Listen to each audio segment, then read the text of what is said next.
It's Monday, the 5th of December. This is Politics Live.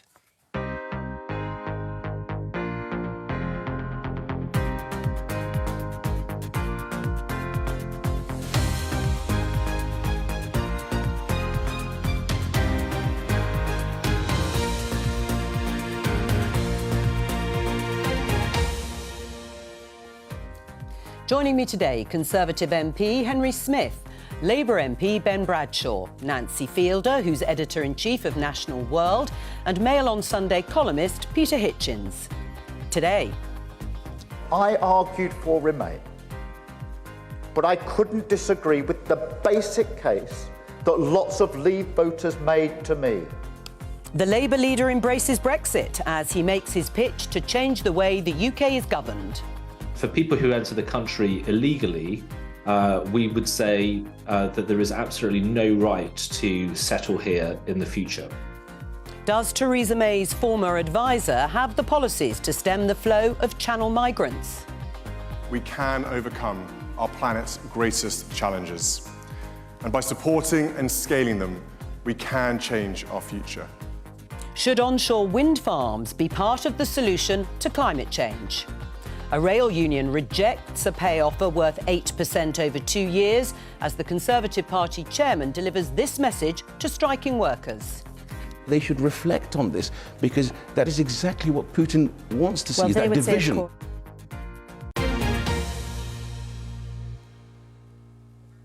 Well, you just heard Nadeem Zahawi there at the end of the headlines, responding to the forthcoming strikes by railway workers and nurses, amongst others, saying people should rethink and reflect on strike action because it's exactly what Vladimir Putin wants to see. Let's not divide, let's come together. Is he right?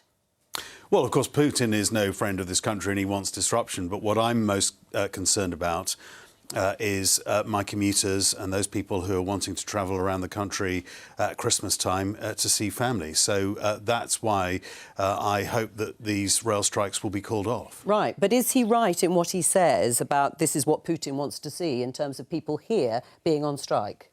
Well, look, Putin's no friend of this country, as I say. Of course he wants disruption here, but I think we should focus on the issue of trying to resolve these rail strikes so that people can get to work, people can see their families. Rather than Nadeem Zahawi's words. Is he right? Should we all be coming together? It's a sort of war effort. I don't think that minister has ever been involved in any industrial negotiation from what he said. I mean, that is exactly the kind of thing that's going to make a deal less likely.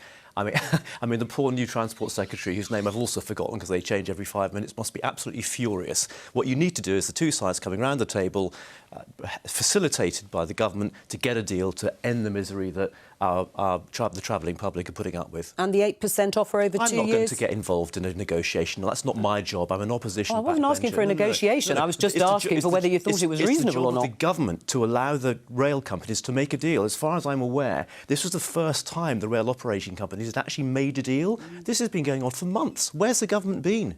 Well, where's the government been, Henry? Well, this is a dispute between the rail operators and the rail unions, and I hope that they can get round the table and resolve this dispute, because at the end of the day, it is my commuters, I commute myself from my constituency, yes, who suffer being home late and, of course, in the Christmas context, not being able to go and visit family, which, after 2 years of restrictions visiting family because of COVID, I think is particularly cruel. Is it right for Nadeem Zahawi, Nancy, to say to people who are going to go on strike, this is exactly what Putin wants to see? No, this is divisive politics designed to split the people. Let's talk about why they're on strike, because it's not just about money, it's about safety on the trains. And actually, people are avoiding the trains anyway because the network is embarrassingly bad. It's crippled, it's broken. The strike makes it worse. I'm not hiding from that. But actually, the system needs looking at. The government needs to deal with the problem rather than trying to divide us all, as they always do. What did you make of his words, Peter, and do you think it'll have any impact? It's comical. And I spent many of my early years in Fleet Street covering industrial disputes, and this sort of thing is completely and utterly counterproductive. productive and absurd anyway. I doubt whether Vladimir Putin even knows that we have any rail strikes. He doesn't care. They're not that into us in Russia. They don't care. I lived in Russia for a couple of years and they didn't care about Britain very much. They tend to have very old-fashioned Dickensian ideas about how we live. They probably think we have steam trains. It isn't an issue for them. It's an absurd way of trying to make people look bad when they're not. The reason for these strikes is the inflation. The reason for the inflation is the wild panic into which the government got over COVID and which had destroyed the economy and visited inflation on us. And people can now be expected to use their industrial power to get what they can back from the inflation, and the rail unions do this. But the government has been, since it launched the fantasy capitalism of railway privatisation all those years ago, been shoveling money by the ton into the pockets of train operating companies. Why won't it shovel money into the pockets of people who work on the railways to get the strike over? It's not. It simply isn't true to say that the government is a neutral actor in this. The railways are in reality a nationalised industry, and they have to sort it out. And it's not reasonable to behave like this. Do you want to respond to what Peter's just said?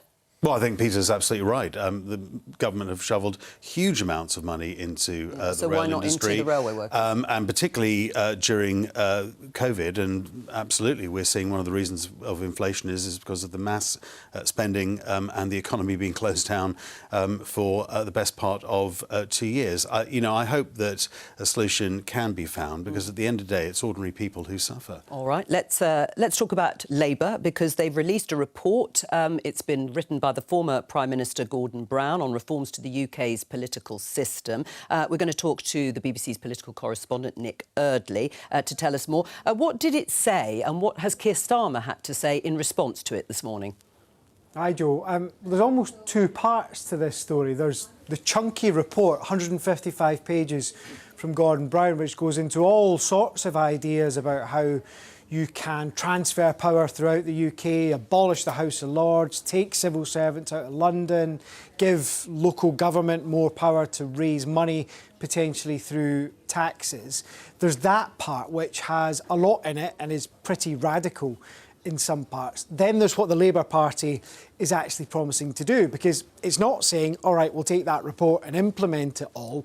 It's saying we're now going to look through the detail and figure out what we want to promise people and when exactly we'll do it. Now, Sir Keir Starmer is saying this morning that he's going to have a massive transfer of power away from here, away from Westminster, across the UK, to Scotland, Wales and Northern Ireland, but also to the English regions. But when it comes to the specifics of what the Labour Party is going to do, there aren't all that many just yet.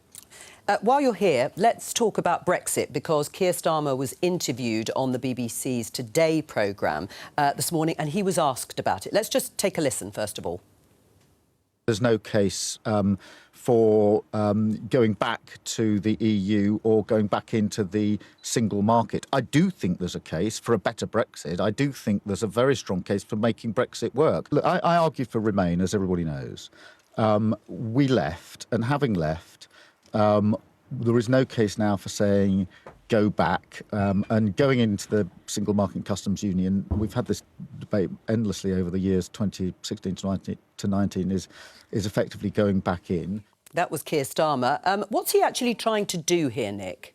Trying to move on from Brexit and not talk about it as much as he can is the simple answer. I mean, there's an acknowledgement in the Labour Party that it is a bit of an Achilles heel for Keir Starmer, and it probably will come up at the next general election. So I think it's a bit of a preemptive strike, actually, saying very early on we don't want to revisit the big issues like rejoining the single market. We just want a better Brexit deal. It is a tricky one for him, though, because he also said in that interview that there were no benefits to be had economically from rejoining the single market, which I think a lot of economists would question. And it is one of those issues that's still a bit divisive within some parts of the Labour Party, and it leaves a lot of people who maybe want closer relationship with the European Union, still wondering where their political home is. Nick Eardley, thank you very much. Ben, is Keir Starmer right to say we're not rejoining, we wouldn't advocate rejoining the single market? Totally right. You couldn't get a stronger Remainer than me. I campaigned flat out for Remain in the referendum. I campaigned against a hard Brexit in Parliament. I argued for a confirmatory referendum. We lost. And he's in absolutely the right place. But what he needs to do, and he didn't, if you listen to the whole of that interview, which of course I did, is he went on to list a whole range of things that the next Labour government will do to improve the disastrous deal that Boris Johnson negotiated. That's where the Labour Party should be. Show people how by improving your relations with our nearest neighbours and most important trading partners, you can improve their lives. That will then change the nature of the debate. But for the next Parliament, for the next election, he's in absolutely the right place. So Ben and Keir Starmer are converts to making Brexit work. But Peter, is Keir Starmer right to say there would be no sort of benefits to economic growth by membership of the single market? I think he is. I mean, as someone who from the start thought we should have stayed in the single market and taken the Norway option, I'm baffled that option has been so little explored. Some way or other, I think, will eventually have to be found of getting at least some of the benefits of being in the single market and stopping being a third country with all the enormous bureaucratic... And you supported Brexit? Well, I didn't vote for it. I didn't campaign for it. I didn't like the look of the campaign, and I stayed out of it. I like my old friend Christopher Booker, who wrote the book about why this country should leave the European Union. I thought that the form that it was taking was dangerous, and it was a mistake to leave the single market, and I still think so. I don't think we can go back into it directly, but I think probably some form of salami slicing will take place, which effectively gets us back into it. We will move from being half in the European Union to being half out of it, which is what I always predicted would happen anyway. And what do you say in response to Peter, Henry, in terms of the benefits of rejoining, even if we didn't do it directly, that there are benefits to rejoining the single market? Well, I think that the main benefits are those global trade agreements that this country has signed over 70, and I think can develop more of those. I think one of the great strengths of this country has always been the proximity to Europe and yet our unique global connections. I mean, it is interesting that Keir Starmer is saying that he now accepts Brexit 6 years after the referendum result. I welcome that. I think it's probably got more to do with political and electoral expediency than it does some sort of conversion in terms of... If I have this right, George Eustice recently apologised for the Australia agreement. That's the former minister. I mean, these deals have been hopeless. They're a fraction of the trade we've lost from leaving the single market. Right. Peter's absolutely right. Leaving the single market has done us economic damage. But the heroic assumption is that if we wanted to go back, Europe would let us in. Well, there is that difficulty. You know, it's pie in the sky. But that's not the same thing. That's not the same thing, though, is it? Ben is saying that there are no benefits to economic growth, because as you are saying, even the OBR, the Office for Budget Responsibility, says the economy is going to be 4% smaller than if we were in the... And I exactly accept that. But if you're hoping to be Prime Minister after the next election, you have to be realistic about what you can deliver. And the idea that any government after the next election could suddenly turn around to Europe and say, oh, we're terribly sorry, we've made a terrible mistake, we'd like to rejoin the single market. I mean, after the way they've been treated by Boris Johnson, the complete destruction of trust, the destruction of our good relations, that is what Keir Starmer's going to have to focus on doing, rebuilding our relations with our most important trading partner, show the benefits of that, and then who knows what might happen in 10, 20 years' time. Henry?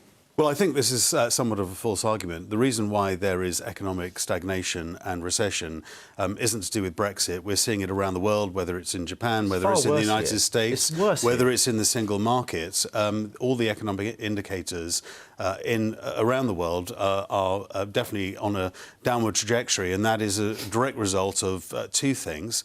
It's a result of COVID, and it's a result of to an extent, Russia's invasion of Ukraine and the energy situation that has produced. So I think, you know, we need to remind ourselves of exactly why we're in the economic difficult and challenging times that we are. Well, hang on, let me bring just one small thing. People say of COVID. It's not of COVID. It's the government's reaction the response to COVID, which was a grave mistake, as we increasingly learn. Do you think Keir Starmer's right by ruling out, to a certain extent, the idea of rejoining the single market? Yeah, I mean, I never wanted to leave the EU, but now is not the time. This country is on its knees, and there are problems that have been exacerbated by COVID. But let's remember why people voted for Brexit, because they wanted immigration under control, not happened. They wanted the NHS. There's hundreds of millions going to be flooded in, and it's much worse, made worse by COVID, but not created by COVID, these problems. There is nothing that we've seen that is better post-Brexit, but we've got massive problems, haven't we? We need to focus on other things. Now is not the time for another vote. But it is interesting that Labour still has the policy of what's called a veterinary agreement between the EU and the UK in order to have more frictionless trade. That is signing up to EU rules and standards, isn't it? Yes, I think and I think you'll see more of this, and I don't know whether you had the chance to read Tony Blair's report last week, but I think it set out a list of very practical measure steps that the future Labour government could take to improve our relations, improve the economy and improve trade. And some of those would regain some of the benefits of the single market, but without being in the single market. And I think that's the crucial difference. Right, so is that, though, what people voted for when they voted for Brexit? Well, the trouble is, we don't really know what... Some people voted for Brexit because of immigration. A lot of people voted for Brexit because they were told by the Brexiteers we wouldn't leave the single market or the customs union. So, you know, who knows? And people voted for different reasons. But we are where we are, Joe, and the next Labour Prime Minister has to be realistic about what is achievable. And as Nancy's just said, what are our priorities? Huge challenges that we're going to be facing, the mess to clear up that this lot will have left us. So it's not going to be a priority. Yes, let's make things better and help the economy, but not start that argument all over again. I mean, it does sound like it could be rejoining the single market, not directly, but perhaps by stealth over 10 or 20 years, as Ben Bradshaw is saying. What would be wrong with that? What are the benefits of Brexit thus far? Well, I think, you know, we need to live up to the rhetoric in that if you accept the referendum results, you have to make sure that you are looking for a good relationship with the European Union and the rest of Europe, and good relationships using our unique global links around the world. So I think that's what we need to focus on. And I suspect, as I said, this is more about electoral expediency to try and detoxify Labour's problem with Brexit. So that is put to one side. I suspect under a future Labour government, we would see not so much salami slicing, but huge chunks being reversed. And I think we would see a very different situation as a result of there being a Labour government in terms of the approach to essentially rejoining many of the EU institutions by stealth. The toxic culture is not the Labour Party, it is Westminster. It's not seen in the country as one particular party. This is a Brexit issue that is toxic for every single MP, I'm afraid. That's just what it is. The outside world looks on differently in Westminster as Westminster looks out. Peter? It just makes me think that David Cameron really does deserve the title of the worst Prime Minister in modern history. There's a fight for that one. Everything that he did was just disastrous. He's even worse than Blair was, and it's an extraordinary thing. But this mess leaving your competition for who's the worst Prime Minister. Since you want to know, that's what I think. Quite a lot of competition. Well, and it is what you think. That was very clear. Let's have a look at this headline then in the Times. You mentioned Westminster. Scrap Lords for Senate of the Regions, Starmer told. This is part of the report that was commissioned for Gordon Brown. A House of Lords would be elected. It would be smaller, democratically elected second chamber. Should it be abolished, Ben?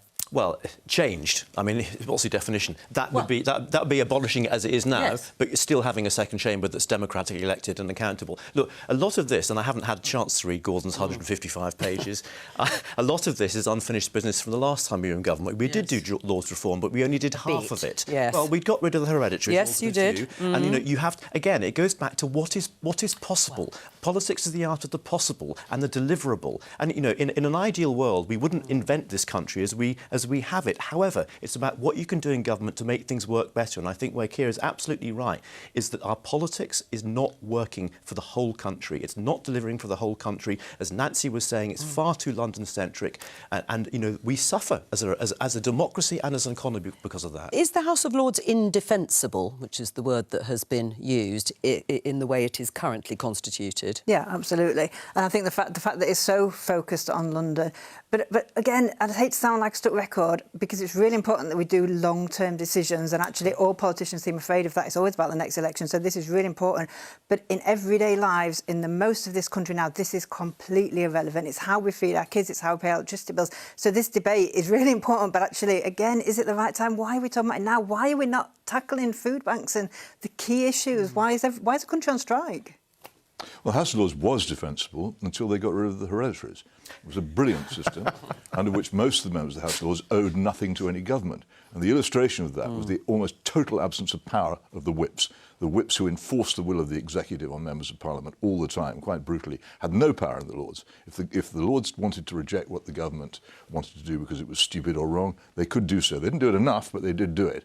And the hereditaries were the backbone of that. And Labour, by getting rid of them, effectively disemboweled the Lords. And what we have now is a ludicrous chamber of cronies, which is far too big and unwieldy. And the idea of replacing it with a democratically elected chamber is incredibly dangerous. You have two democratically elected chambers competing against each other. I invite Peter to imagine being a Foreign Office Minister, going around the world lecturing people about human rights and democracy, coming from a country whose second chamber is consisting almost entirely of people who owe their job there to the fact that their father bombed to form a monarch. I would never lecture anybody about human rights because I don't believe they exist. But what about the point that Ben's making? The United States Senate was not elected until 1915. It was deliberately designed to copy the House of Lords, to be free from what was called the fury of democracy. It's a perfectly good idea to have a non-elected second chamber, and one which I think we're very foolish to get rid of. Now we have got rid of it. To replace it with an elected second chamber will be a constitutional disaster. Imagine having two elected chambers fighting each other. Well, two elected chambers. What do you think of the idea? Well, I've always advocated House of Lords, or second chamber, I should say, reform. I think it's an anathema that our parliament should be made up of people who are either there because of birth or there because they have been appointed, because they've received because you've received a favour. To be honest, Ben, that cuts always in the House of Lords. Let's not any illusions that appointments to the House of Lords are somehow just a Conservative issue. There are lots of Labour examples. So I'm in favour of House of Lords or second chamber reform. I'm slightly uneasy at the idea of some sort of chamber of the regions. It seems like replacing one appointment system with another appointment system. I either think you have direct election or you have no second chamber at all. But one of the things I'd like to just briefly talk about is the idea of devolution as well. We've had devolution to local government for the last 25 years, through the Blair and Brown years, through the Conservative years as well. I was a county council leader during the Blair and Brown years.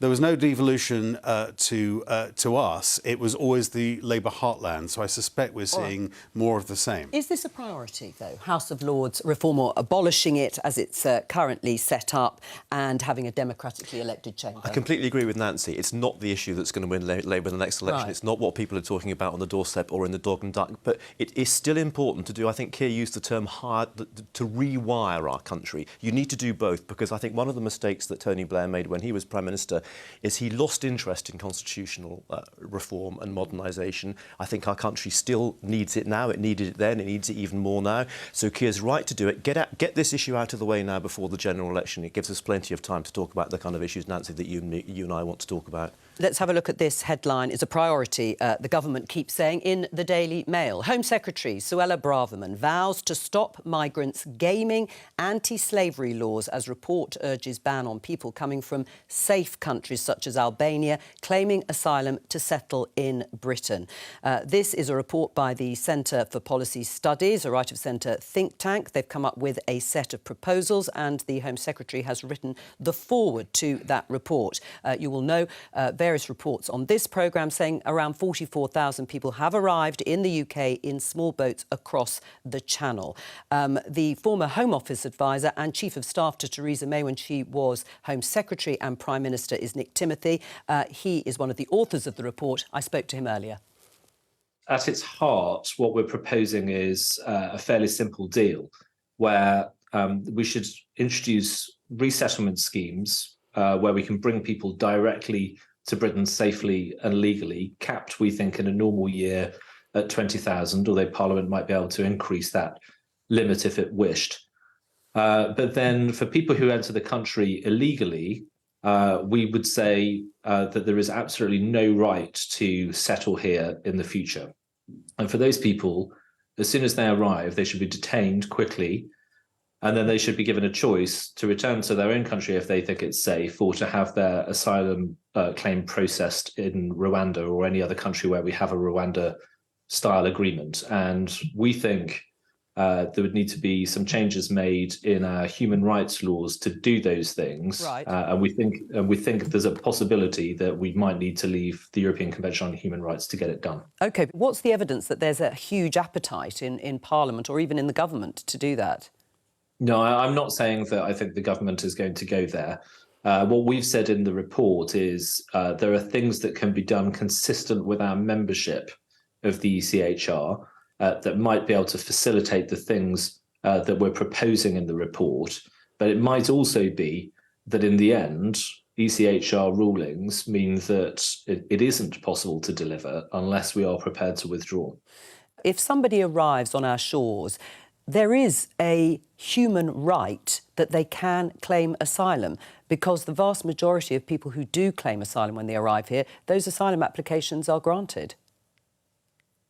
Yes, they can claim asylum, and this is why the proposal is not to say that they can't claim asylum, but it is to facilitate their asylum claim in another country, like Rwanda, because we have to break the incentive to make these journeys across the Channel.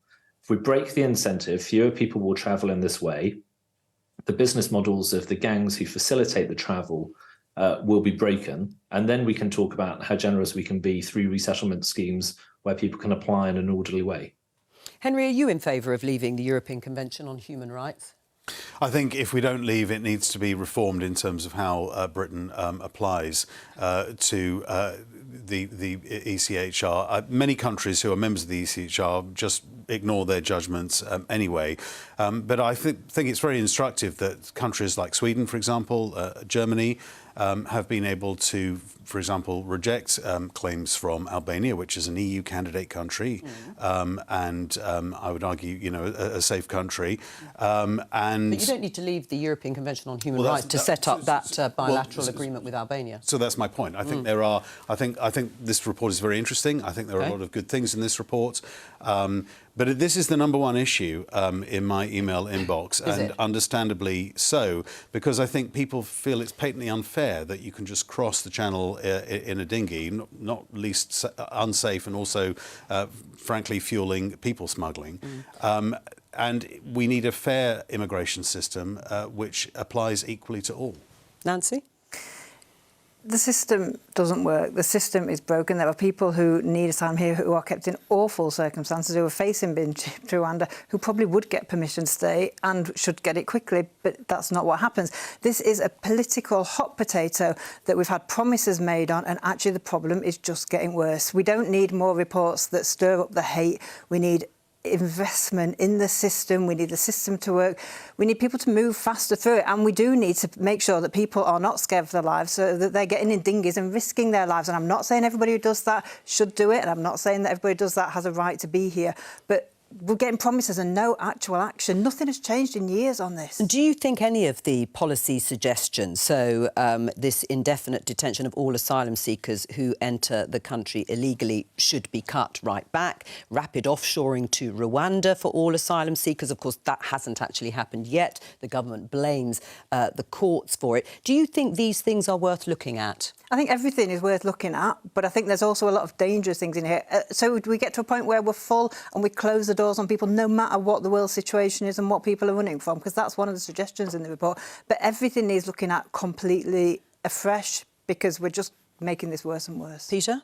Well, the courts, of course, would cut all this to ribbons if anyone tried to put it into practice. And we've seen from Pushback and Rwanda and Theresa May's pantechnicons going around London shouting "go home" at people. None of this works. So is deterrent not the approach then, and collaboration is? There's one thing that will undoubtedly work if we only pursue it with enough decision, and that is to get France to stop these people leaving France in the first place. It is absolutely the only route out. I went down, a colleague of mine lives down near the beaches where many people come ashore. The idea that everybody who comes ashore is processed is ludicrous. Huge numbers of people are coming ashore and they're completely unobserved, and they simply disappear into the country. Once people get into a boat on the Channel, they're here. Once they're here, they'll usually stay. The only thing to do is to treat it as a land border, which effectively it is now. The Channel's lost its psychological fear barrier, and treat it as a land border and make sure that our next-door neighbour in France actually prevents people from going. And how do you do that? Well, you pay them.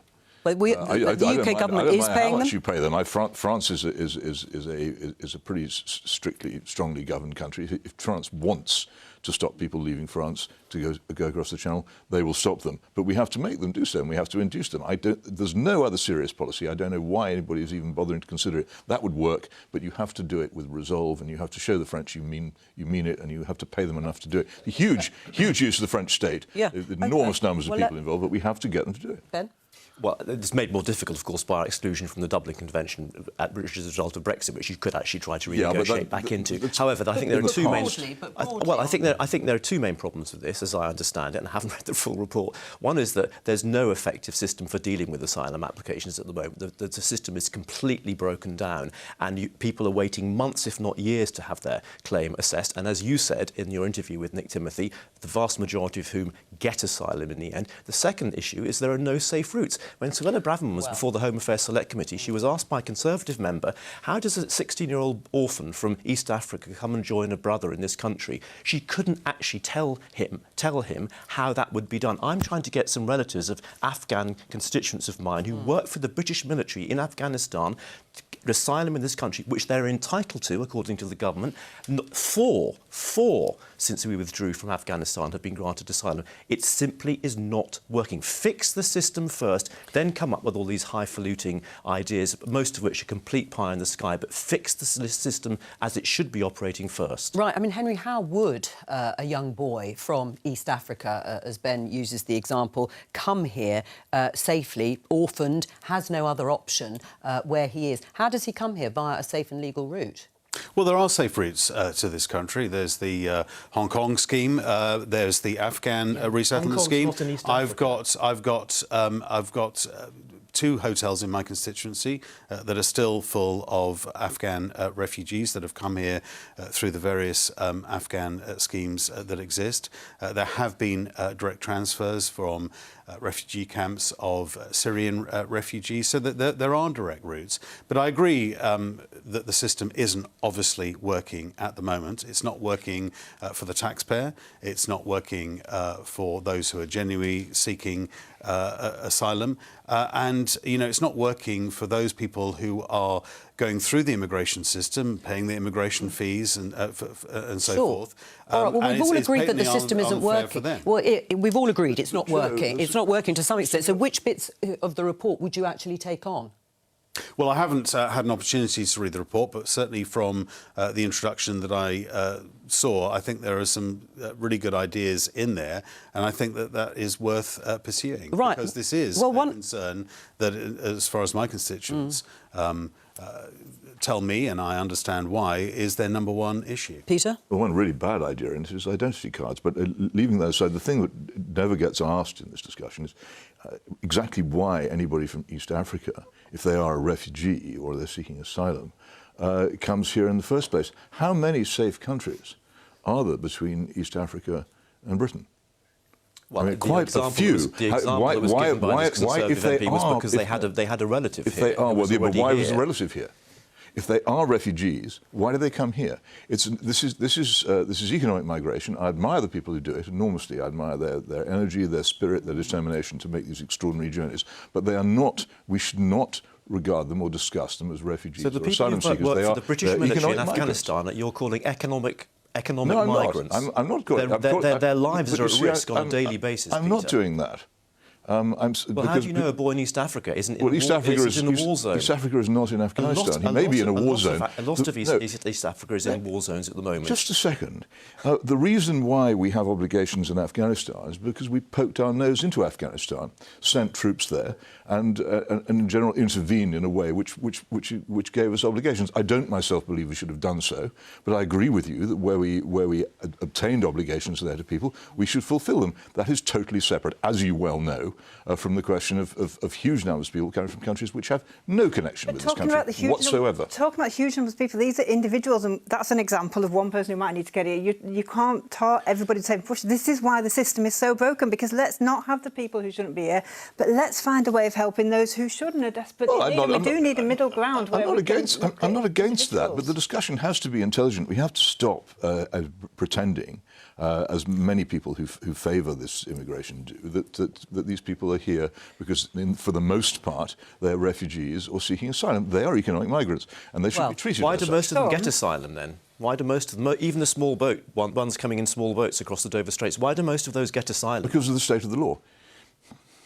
Meaning? So those I mean, individuals... that's what the law says should happen, and we are a law-governed country. You can't get and it's asylum very unless you have difficult. good grounds to fear persecution. I mean, have you ever sat in an asylum court? Well, no, I haven't, but Well, I go don't know and what sit that in has one. to do with it. I mean, if we're talking about the issue of deterrent, that is what this report is aimed to do. There are lots of pulls, and actually I disagree with Peter Hitchens on almost everything, including identity cards, actually. I think one of the reasons it doesn't we look have like big the pull factors in this country is that you can just disappear into our black market, and find work very easily because we have chronic labour shortages. Yeah, you can't do that in Germany. And if we have identity cards, the same thing will happen, only we'll all have identity cards as well. It won't solve that problem. It will just be an extra burden on the people living in this country already. One of the proposals is a statutory cap, Henry. No more than 20,000 per year on the numbers coming to Britain through the resettlement routes that exist.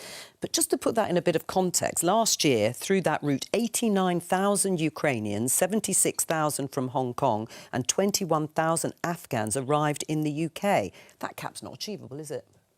Well, you said from the introduction on that report that I think Nick Timothy was saying Parliament could fluctuate that under his proposals, and that's exactly what we've seen. What I do know is that net migration of over 500,000 people a year is not sustainable. It's not sustainable in terms of housing. It's not sustainable in terms of public services. It's not sustainable actually in terms of social cohesion. And therefore, we do have to get a grip of our immigration system so that immigration works for us where we need the economy, jobs in the economy filled, but at the same time, it is a fair system that treats everybody equally and the taxpayer. The fact that we're paying millions every day for a broken system is clearly something that isn't working, and it needs to be resolved. Is he right? No, let's get the nuts and bolts working first before we start talking about imaginary caps. I mean, this is the whole problem with the government's approach. It keeps going on about, we're going to do this, we're going to have this target, we're going to do that. Fix the system as it should be working now. Right, so we should follow the example of the Labour government of 1997 to 2010 and its immigration record, should we? Well, we were in the EU, of course, and there was freedom of movement.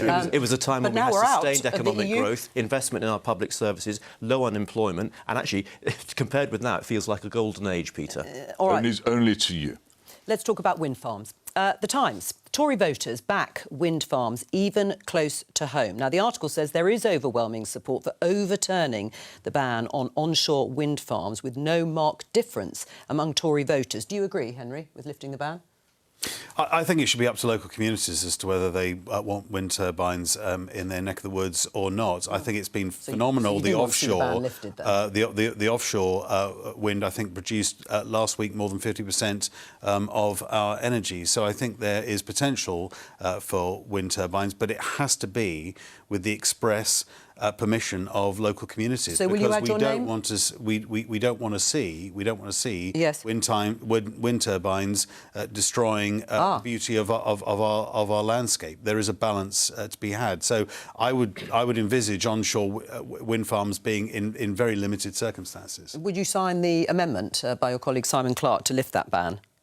I haven't seen that amendment, so I'd have to read. Well, there is an amendment saying that the ban should be lifted on new wind farms. Would you sign that or not? I probably wouldn't, because I think the system right now works where mass offshore wind farms are actually producing a lot of clean energy. And I do worry that in a crowded countryside, onshore wind creates problems. We face a climate emergency. We're being held to ransom by Putin over energy, and the cheapest, quickest way of generating renewable energy is onshore wind. There's currently a ban. So, for goodness sake, at least lift the ban and let local councils. In my county of Devon, the local authorities want to do this. They had a citizens' consultation, overwhelmingly in favour. People get this now. The Tories are way out of date on onshore wind, and this country should not be held to ransom by a very small number of people who object to what they look like. You know, this is an emergency, guys. Let's get real. Would you support them on Dartmoor, for example? I think I've seen wind farms on beautiful Scottish uplands, which are actually when I feel they're contributing to our energy security and tackling the climate emergency, it wouldn't stop me walking on Dartmoor and admiring the beauty of Dartmoor, no. Oh, and what happens when the wind isn't blowing very much? Well, then you don't get any electricity. And these things cost an awful lot. If taking, which I don't, but assuming that the arguments of the wind farm enthusiasts are true, the actual energy produced, a lot of it quite dirty, in making them is enormous. The difficulty in disposing of them when they stop working, which they do quite quickly, is also a huge difficulty. Large parts of the year they don't work at all. They can only function with enormous subsidies. I don't know about large parts of the year, but of course, if the wind isn't blowing, well, if the wind isn't blowing, well, I will check it because I don't know. That's why I said. Last year, when they didn't, and also they don't produce a vital part of the generation system's needs, which is inertia, which can only be produced by nuclear power or coal-fired power. It doesn't. Wind power won't do it, and if you don't have inertia, you get power cuts. The reason our power works at the moment is because we use an awful lot of gas, which everybody pretends is a clean fuel, and because we import enormous amounts of electricity, particularly from France. And a lot of the electricity, probably this studio is functioning on French nuclear energy as we sit here. Well, it's not functioning on a wind farm, I can tell you that much. So, Nancy? Or we'd be in the dark. As you know, it might be. A little joke. Nancy? I can see a wind farm out of my bedroom window. I actually quite like it. I like that feeling that we're doing something positive. Absolutely. It doesn't destroy the environment in the way that many, many things do. And I think if people were given an option, lots of people want that. I don't really understand why there would be an overall ban on it. Yeah, let's not put them in beautiful areas that are protected already for their wildlife and their look, but let's look at every option to get on top of climate. A lot of people don't like living next to them for lots of reasons, and you might not if you live next to them. I do. How next? I can see it out the windows. I can't tell you How far away is it? Well, I couldn't give you a metre. Well, give me in yards, miles, whatever it is. No, it's not miles. Is it not less than a mile? Less than a mile. I think a lot of people live with them a lot closer than that. The other thing about when you build wind farms, you have to connect them to the grid. It's immensely expensive and difficult to do, and it also raises huge planning difficulties. What would you do to solve the climate change? Well, I wouldn't have blown up all our coal-fired power stations myself. We've done that now. I know we How have, do you move but as forward? it is, what we need to do is to build a very rapidly a new fleet of nuclear power stations to take up the slack. Well, you can. You don't have to follow the vast model that we're constantly following. There are smaller types of nuclear power stations. Would you want stations. that in your neighbourhood? Absolutely, in preference to wind farm, yes, definitely. Apart from anything else, it would produce electricity most of the time. And what about this issue when the wind isn't blowing? What do you do then? Well, you've got to have electricity backup, haven't you? Yeah, storage technology is getting much, much better all the time. Battery technology is getting better.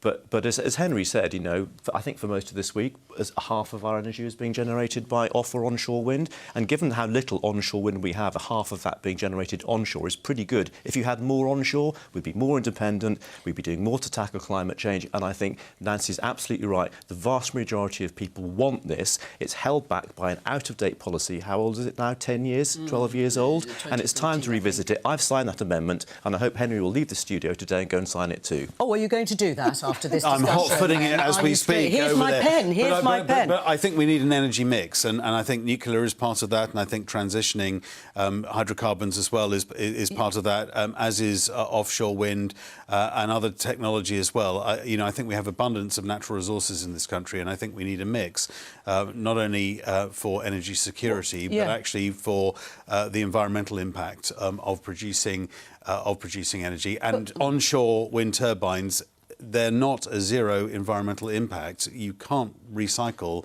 the wind turbines when they break. They have to be buried, I understand, at the moment, which isn't the most sustainable thing to do. There's also issues in terms of bird strike as well, damaging wildlife. What about the state of the Conservative Party? I mean, this issue does seem to have rather divided the party, putting pressure on Rishi Sunak to stand firm on the ban in favour of greater offshore wind. Are the Conservatives in civil war over this? I don't think. Well, I wasn't aware of this amendment, so I don't think. I don't think it's. No, I don't. I don't think it's. I just watch BBC Politics Live. Absolutely. Well done. I think it needs an energy mix, and I don't think this is an issue that's certainly, talking about my email inbox, this certainly isn't an issue that is high up there at all. Do you think it's going to happen though? The ban will be lifted. Well, if the government brings this levelling up bill back at all, because there's another issue that's tearing the government apart on planning and housing targets. If it brings it back, we will vote for this amendment and it will go through because it will have a majority. We also have a stronger Labour amendment that we'll vote for as well, because we don't think this amendment goes far enough. That's all we have time for. Thank you to all of my guests for today's programme. I'll be back tomorrow at 12:15 with more Politics Live. Bye-bye.